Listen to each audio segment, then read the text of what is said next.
I live on the second floor of my parents' house near South Post Road. My name is Luca Vieira. I am 18 years old. I believe in taking care of myself, in a balanced diet, and a rigorous exercise routine. In the morning, if my face is a little puffy, I'll place 2 cold sticky notes onto my eyes while I work on my stomach crutches. I can do 1,000 now. After showering, I apply an herb mint facial mask, which I leave on for 10 minutes, then moisturizer, then an anti-aging eye balm, followed by a final moisturizing protective lotion. There is an idea of Luca Vieira, some kind of abstraction, but there is no real me.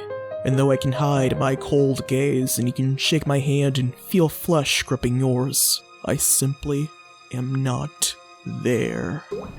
I'm watching Aftershock.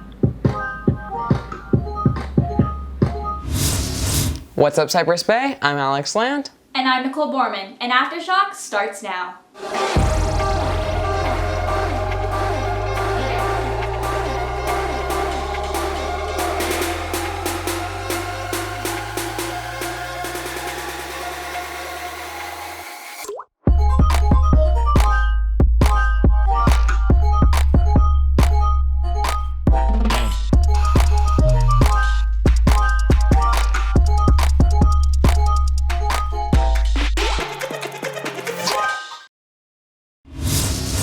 Hey Nicole, you were a Girl Scout, right?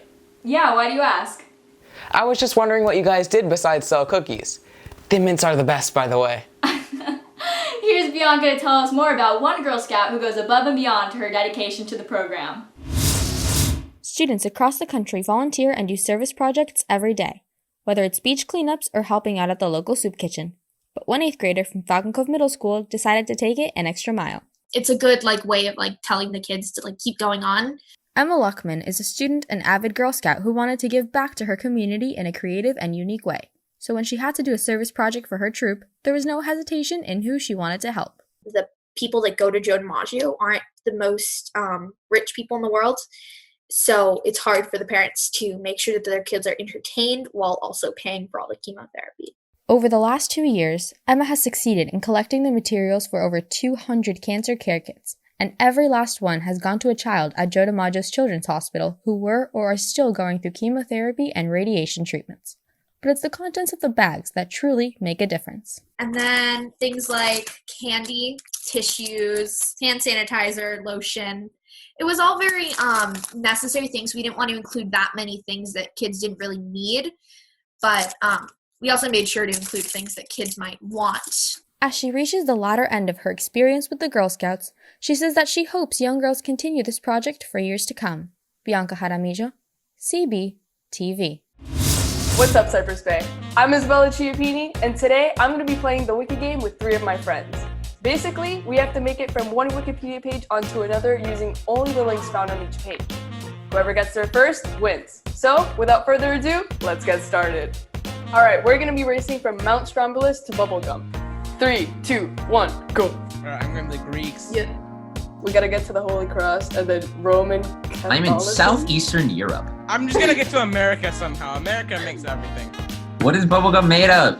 Bubble. Gluten. Bubblegum in a dish. bubblegum.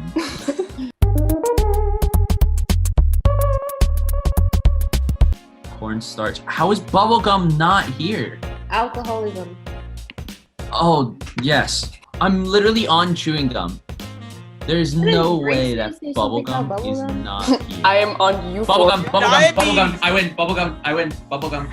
win. Alright guys, looks like Logan is the best racer.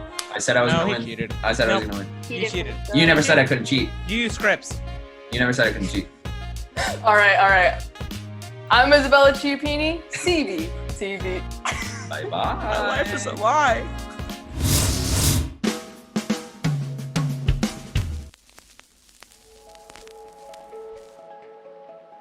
In the far, far away year of 2011, the world was pretty crazy.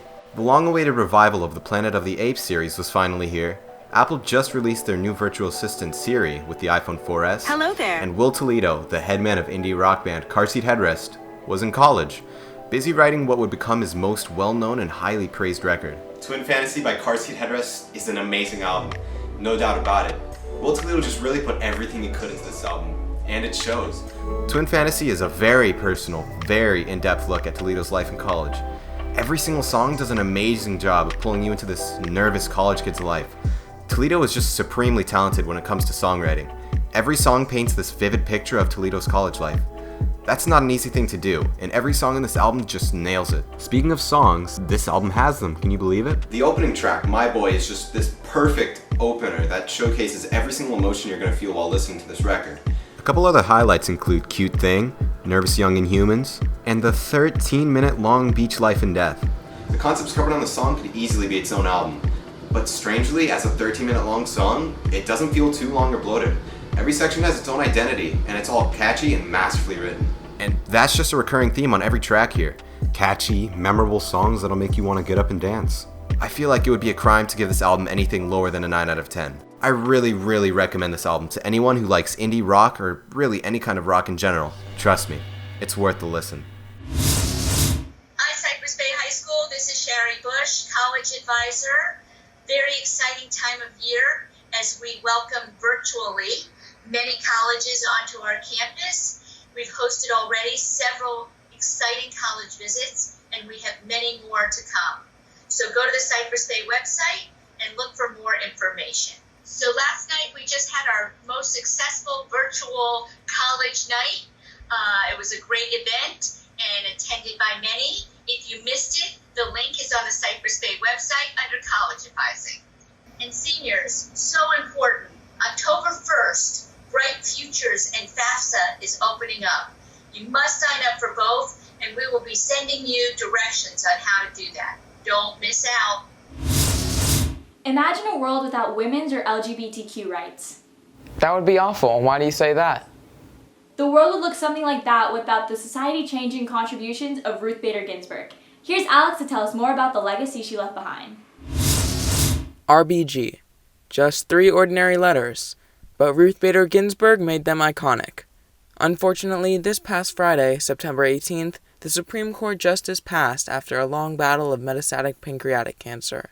However, RBG's legacy still lives strong as her actions as a justice were revolutionary to societal growth. After years of excelling at Cornell University, Harvard Law School, and Columbia Law School, RBG was appointed to the Supreme Court by President Bill Clinton in 1993. She was the first ever Jewish justice and only the second ever female justice.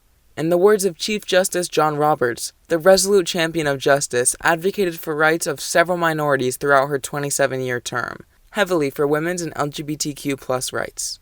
In United States v. Virginia in 1996, RBG strongly advocated that gender-exclusive schools violated equality and the 14th Amendment of the Constitution, essentially spearheading the eradication of gender-exclusive bias.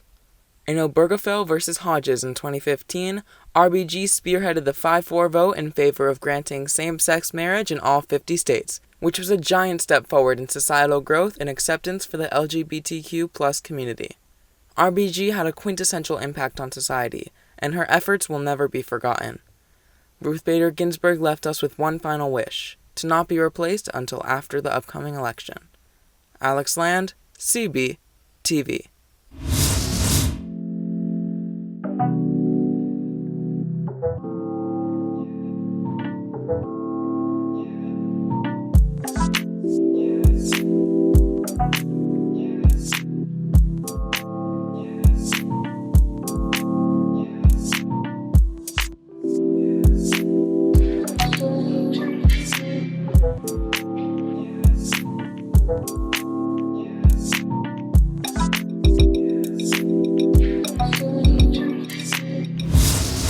I cannot wait to campaign for class president. It's gonna be so good.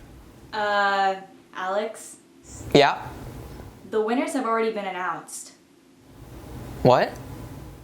Awkward. Anyway, here's Mia with the results of this year's class and SGA elections. Hey guys, I'm Mia Batista and I'm here to catch you guys up on this 2020 student election. To start off, I want to congratulate all the candidates that ran and won their positions. With the winners including Marley Solomon for SGA president, with a video we'll all definitely remember. Place where I like to vibe. All that I want is for it to thrive. All our projects we do. Liz Balgatini, a Class of 21 president, releasing a statement. I plan to hold future events and fundraisers while still following health guidelines. We are also selling senior shirts, which our whole team just finished designing. Go check it out, on sale until the 28th. And hopefully, if possible, a great prom and graduation. A lot is unsure due to these unpredictable times, but the officers and I will make sure that our senior year is the most memorable. Let's not forget Marco Lopez, Class of 2022 President, Faris Abraham, Class of 23 President, and Miguel Cabrera, Class of 24 President. To give highlight to our other winners, we have Noah Benson, Gabriela Tula, and Lulu Montemir, our first, second, and third SGA Vice Presidents. Along with our Class VPs, Hartley Glarden, Class of 21, also commented, with everything going on in today's world, I hope I could shine light on our senior year. I promise to make it as awesome and normal as possible. I want everyone just to have a great senior year. As a senior, I know plenty of things have been cut short, but I did promise the people an epic fun time. Our other vice presidents are Jamie Bernstein, Class of 22, Leanne Friedman, Class of 23, and Berkeley Morris, Class of 24. Here are the rest of your class and SGA leaders. I am so excited for what these new representatives can bring to our 2020-2021 school year. Mia Batista, CBTV. Hey, I'm gonna grab some chips. You want some? Yeah, sure. Huh. It's weird. What's wrong? Looks like someone ate all the chips. That is weird. Now, the last time I saw the bag of chips was exactly 20 minutes and 33 seconds ago, and the average time for someone to eat a bag of chips is around 5 minutes. The only people to have been in the house in that time frame is me, you, and Seth, but Seth left 10 minutes ago. Which means he could have taken the bag of chips with him in the car. That's entirely possible. There's just one thing that bothers me about that, though. What is it? If Seth took the bag of chips with him in the car, then why are the crumbs situated here, here, and here? That leads me to one assumption, which is, now why would someone say they want chips if they already ate the chips? Dude, what are you talking about? Tell me where my chips are.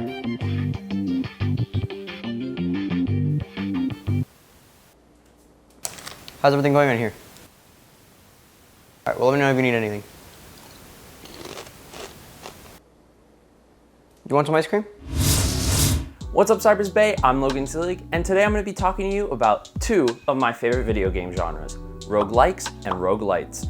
To start, what is a roguelike? Well, in its simplest form, it's a game like Rogue, a dungeon crawler game created in the 1980s. Two of the main characteristics of roguelikes and roguelites are permanent death and procedurally generated levels. First off, permadeath, or permanent death, is classified as meaning once you die in the game, your run is over.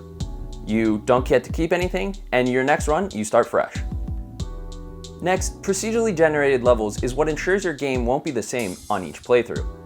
Each level will have some level of randomization, or be a completely new world altogether. The differences between the two game genres are arguable at best, but after some intense research, I've come to discern that roguelikes are more turn-based, whereas roguelites have a more free roam approach.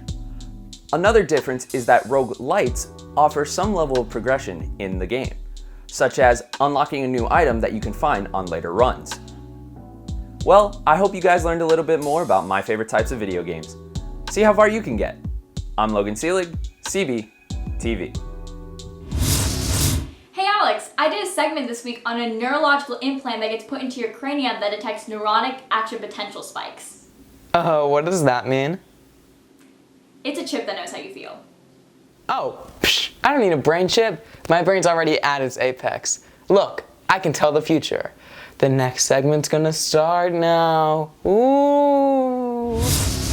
The future is now. After inventing Tesla and SpaceX, Elon Musk recently announced his latest creation, Neuralink. Neuralink is a wireless brain-computer implant that hopes to cure some of the largest neurological conditions. These range from minor to very severe, but if you live long enough, everyone's going to basically have some kind of neurological disorder. Not only will it work as a way to end physical suffering, but function as a smartphone in your head. So there's actually a lot of functions that this device could do related to monitoring your health and warning you about a possible heart attack or stroke or other damage, as well as sort of convenience features like playing music. With these types of futuristic characteristics, many wonder what kind of power Neuralink holds. Will you be able to save and replay memories in the future? yes, I think in the future you'll be able to save and replay memories. However, others question the security and safety implanting this type of high technology into your brain may be. I think that there will be security issues with the Neuralink company or the innovation. Absolutely. When the internet first opened up and there's the bad players in the room that try to get in and exploit and, use it for, malicious intent. But inherently, people are good, the purpose is good, and I believe that would outweigh not taking a look at it at all or being afraid from advancing whatsoever, With so much unknown about this product, it's only a matter of time to see how it's received by the public. Nicole Borman, CBTV.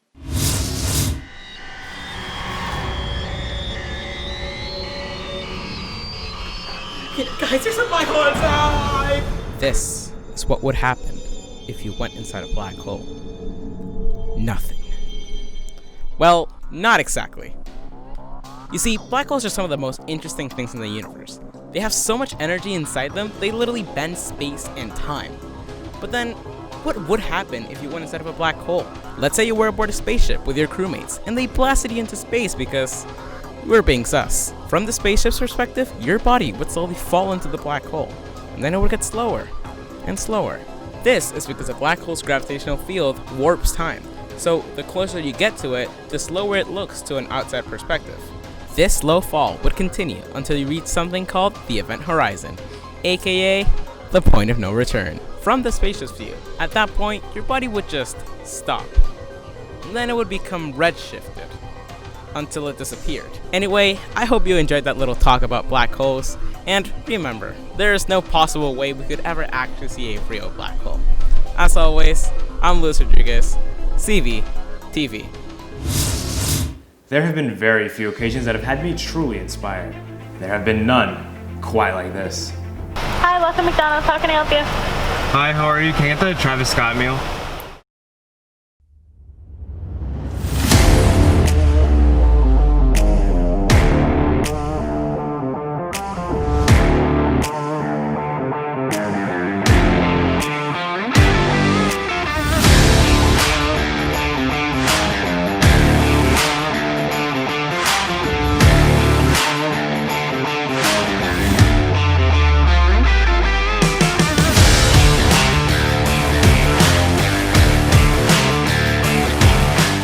Lo and behold, my fellow Ragers, we have the Travis Scott meal. Now, the Travis Scott burger is a quarter pounder with cheese, bacon, onions, lettuce, pickles, mustard, and ketchup. Beautiful. We shall take a bite.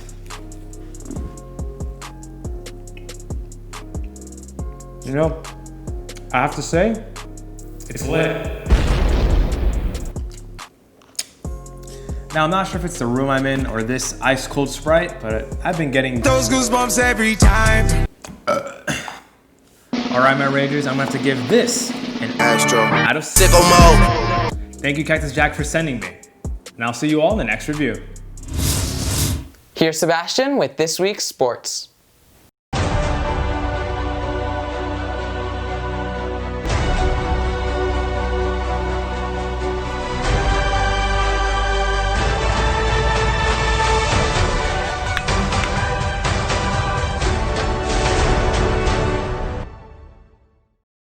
What's up, Cypress Bay? I'm Sebastian Fish-Matherin. Sometimes it can be really fun to watch one team or individual dominate another, but this can lead to some pretty funny failures on the opposing end.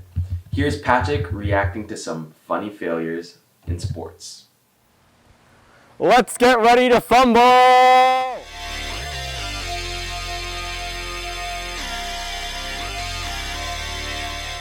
Welcome to Touchdown, where I'm going to be showing you some truly epic fails from on and off the field. Let's get into it. Forward, actually. Take a look at Mike Carey, our referee, who gets caught in the action. You see, it's not always the players every single time.